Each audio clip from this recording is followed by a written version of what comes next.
Welcome दोस्तों। हमें एक फ्रेंड ने पूछा था, एयर कंडीशनर है, कूलिंग बहुत स्लो करता है। नया लाया गया था तो टाइम में रूम को आधा घंटा में ही पूरा चिल करता था, ठंडा कर देता था। बट पुराना होने के बाद एसी जो है रूम को ठंडा देर से करता है। 1 से 1.5 घंटा 2 घंटा लग जाता है रूम को ठंडा करने में। तो ये वीडियो में इसका प्रॉब्लम का सलूशन जानेंगे। मेन इंपॉर्टेंट 5 कुछ रीजन जानेंगे। इंपॉर्टेंट क्या क्या रीजन 5 है जिसकी वजह से कूलिंग बहुत कम हो जाता है, परफॉर्मेंस कम हो जाता है एयर कंडीशनर का। अगर आपको मालूम है तो वीडियो को स्किप कर सकते हैं, नहीं मालूम है तो आप पूरा वीडियो देखें, आपको फुल इंफॉर्मेशन मिलने वाला है। वीडियो अच्छा लगे तो लाइक कर सकते हैं, नहीं तो आप डिसलाइक कर सकते हैं। आप देख रहे हैं ASR service centre. Service centre में आपका स्वागत है। मैं हूं अमरजीत फ्रॉम उत्तर प्रदेश गोरखपुर से। एयर कंडीशनर नॉर्मली देखने में सब कुछ सही वर्क करता है, कंप्रेसर चलता है, फैन चलता है, मोटर, एसी, इंडोर आउटडोर सब चलता है। कुछ टेक्निकल व्यू से देखा जाए तो ये इतना इनफ नहीं है कूलिंग करने के लिए। कूलिंग करने के लिए मशीन में सभी इंटरनली पार्ट जो रहता है सही तरीके से वर्क करना चाहिए। इंटरनली तरीके से मीन्स क्या हो सकता है, सबसे पहले हमें चेक करना चाहिए क्या क्या रीजन होता है, हम समझ लेते हैं, इसका सोल्यूशन समझेंगे। रूम में अगर कूलिंग कम कर रहा है, सबसे फर्स्ट आ जाता है इसमें एयर फिल्टर ब्लॉक होना। इंडोर में जो रहता है उसका एयर फिल्टर जो लगा रहता है कई बार उसका ब्लॉक हो जाता है, जिसकी वजह से क्या होता है, हवा जो है प्रॉपर सर्कुलेशन नहीं हो पाता है। इसी के रिलेटेड हम बता दें आपको, फर्स्ट एयर फिल्टर ब्लॉक होना, या फिर कूलिंग कॉइल जो रहता है, इवापोरेटर रहता है, या फिर रेडिएटर बहुत से लोग कहते रहेंगे, वो ब्लॉक हो जाना, या फिर ब्लोअर व्हील जो रहता है जो हवा फेंकता है वो ब्लॉक हो जाना। ब्लॉक मीन्स क्या, उसके अंदर बहुत ज्यादा डस्ट आ जाना, मॉइस्चर आ जाना, कचरा वगैरह आ जाना, जिसकी वजह से क्या होगा, हवा जो है सर्कुलेशन नहीं कर पाएगा। जब हवा जो है खींचेगा फास्ट, जब खींचेगा नहीं तो आगे थ्रो नहीं करेगा, जब थ्रो नहीं करेगा आगे तो रूम में जो है सभी जगह तक दूर तक नहीं जाएगा, जिसके वजह से कूलिंग बहुत स्लो रूम में होगा, जल्दी कूलिंग नहीं इफेक्ट होगा। तो मेन इंपॉर्टेंट चीज है इनडोर आपका प्रॉपर सर्विस होना चाहिए।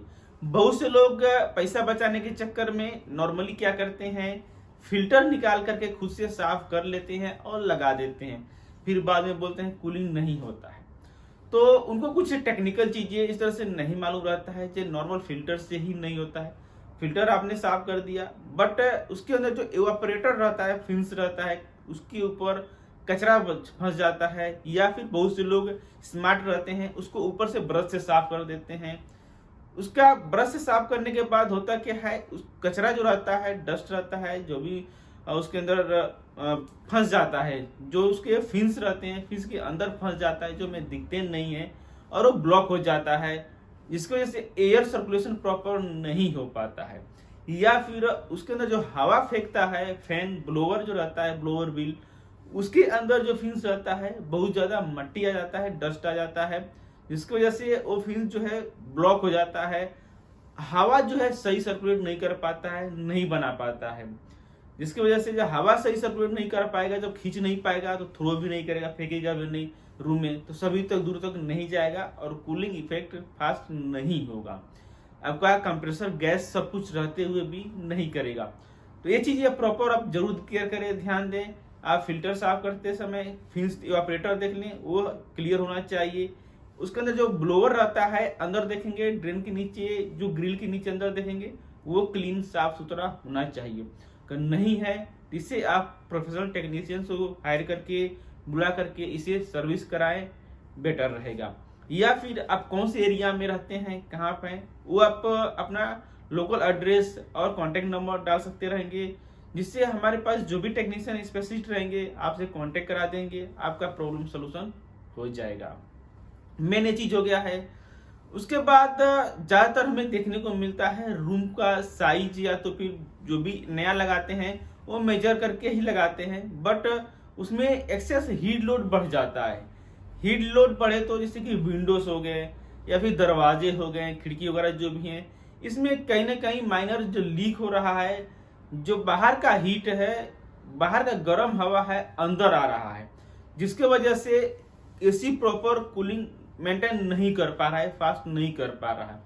इसे कंफर्म करने के लिए आपका एसी सही है या फिर रूम का प्रॉब्लम है, रूम में एक्सेस हीट लोड आ रहा है, एक्स्ट्रा कुछ हीट आ रहा है, गर्म आ रहा है, उसके लिए आपको चाहिए थर्मामीटर। थर्मामीटर लेंगे, अगर आपका स्प्लिट एसी है, विंडो एसी है या फिर सेंट्रल एसी है, कोई सा भी एसी रहे, उस पर जो ग्रिल टेम्परेचर रहता है चेक करना है। ग्रिल टेम्परेचर आप चेक करेंगे तो नॉर्मली आपका 8, 5, 8 या फिर नॉर्मली 12 से जितना टेम्परेचर डाउन हो सकता रहेगा उतना मच बेटर रहेगा। 12 डिग्री सेंटीग्रेड से ऊपर रहेगा, 12, 13, 14, 15 है, 18 है, 19 है, तो आप समझ सकते रहेंगे एयर कंडीशनर में आपका प्रॉब्लम है, रूम आपका सही है।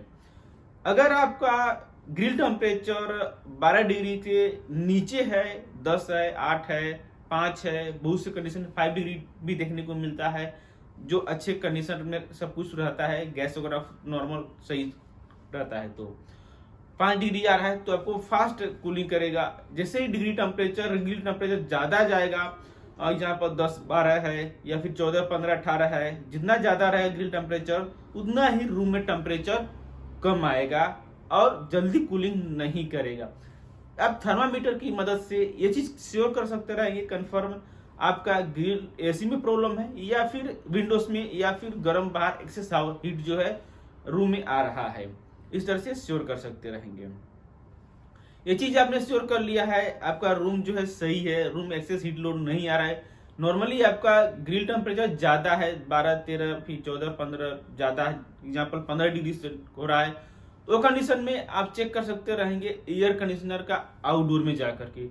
आउटडोर में जाकर के सेकेंड हो जाता है गैस चेक करना, गैस का लो होना। सिस्टम में अगर गैस कम रहेगा, गैस लो रहेगा, तो वो कंडीशन में आपका नॉर्मल सब कुछ सही वर्क करेगा, चलेगा, एसी इंडोर या आउटडोर सभी वर्क करेगा।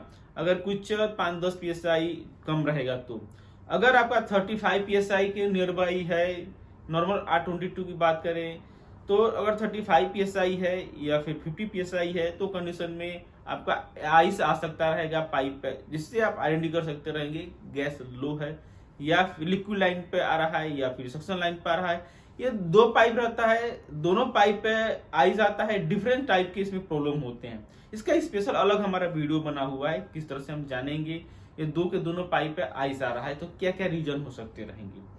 तो सबसे इसके पहले हमने बताया अगर गैस कूलिंग कम हो रहा है तो गैस चेक करेंगे, गैस इसमें कम रहेगा तो गैस में आप लीक टेस्ट करेंगे, लीक टेस्ट करने के बाद प्रॉपर इसमें गैस रिफिल करेंगे, टॉपअप कराएंगे, प्रॉब्लम आपका सॉल्व हो जाएगा, सोल्यूशन इसका मिल जाएगा। उसके बाद आता है गैस सही है, गैस भी फुल है, शो कर रहा है और फिर भी कूलिंग ग्रिल टेम्परेचर जो है उसका डाउन नहीं हो रहा है, कम नहीं हो रहा है, तो कंडीशन में आपका कंप्रेसर का पंपिंग फेलियर हो सकता रहेगा। कंप्रेसर का पंपिंग फेलियर रहेगा तो आप गेज लगाएंगे, चेक करेंगे तो गैस का प्रेशर सक्शन और डिस्चार्ज दोनों इक्वल रहेगा, सक्शन प्रेशर ज्यादा शो करेगा और डिस्चार्ज कम शो करेगा। इस तरह से आप आइडेंटिफाई कर सकते रहेंगे कंप्रेसर का पंपिंग फेलियर है। उसके बाद और भी बहुत से टेक्निकल चीजें इसमें आते हैं जो कूलिंग इफेक्ट करता है, बट मेन आपका इंपॉर्टेंट चीज है जो नॉर्मली या फिजिकली आसानी से दे सकते रहेंगे। सबसे ज्यादा प्रॉब्लम देखने को मिलता है जिसका हमने सोल्यूशन बताया। फर्स्ट प्रॉब्लम होता है एयर फिल्टर ब्लॉक होना, सेकेंड एयर फिल्टर के साथ साथ में जो एयर फिल्टर का ही काम इवापोरेटर या फिर ब्लोवर व्हील ये सब ब्लॉक होगा, इंडोर में कचरा बहुत ज्यादा जमा रहेगा, एयर सर्कुलेशन प्रॉपर नहीं हो पाएगा, हवा जो है सक नहीं कर पाएगा और थ्रो नहीं करेगा रूम में फास्ट दूर तक, तो आपका कूलिंग फास्ट नहीं होगा। ये चीजें आप श्योर कर लें, अब cooling coil filter blower clean है या नहीं है, नहीं है जिसे सर्विस कराएं, प्रॉब्लम सॉल्व हो जाएगा। अगर आपका क्लीन है, सर्विस किया हुआ है, फिर भी नहीं आ रहा है तो ग्रिल टेम्परेचर आप चेक कर लें। एयर कंडीशनर का ग्रिल टेम्परेचर 10-12 से डाउन होना चाहिए, जितना डाउन हो सकता है 5 डिग्री, 8 डिग्री, 7 डिग्री उतना मच बेटर रहेगा। अगर आपका 10-12 डिग्री से ऊपर जा रहा है वो कंडीशन में आप समझ सकते रहेंगे एयर कंडीशनर का आउटडोर संबंधित प्रॉब्लम है, एग्जाम्पल गैस कम होने या फिर कंप्रेसर पंपिंग फेलियर है या फिर सिस्टम ब्लॉकेज है आउटडोर में। इस तरह से आप आसानी से कुछ ट्रिक्स की मदद से आप श्योर कर सकते रहेंगे आपका रूम में प्रॉब्लम है या फिर बाहर का हीट लोड अंदर आ रहा है या फिर आउटडोर कंप्रेसर या गैस में प्रॉब्लम है। इसी तरह से नेक्स्ट वीडियो में जानेंगे फ्रिज में कूलिंग कम हो रहा है या फिर और भी बहुत से प्रॉब्लम होते हैं एयर कंडीशनर में, होम अप्लायंस के बारे में जानने वाले सीखने वाले। अगर आप इंटरेस्टेड हैं इस तरह से नए नए टेक्नोलॉजी के बारे में जानने के लिए, इस तरह से प्रॉब्लम सोल्यूशन के बारे में जानने के लिए, तो हमसे जुड़े रहें, हमारे चैनल सब्सक्राइब करें। सब्सक्राइब करने के बाद जो बेल आता है, ऑल नोटिफिकेशन आता है, उसे ऑन जरूर करें। ये वीडियो का फीडबैक दीजिए, कुछ जानकारी मिला या नहीं मिला, आगे क्या चीज के बारे में और जानना सीखना चाहेंगे। तो आज आपका दिन शुभ हो। Thank you for watching.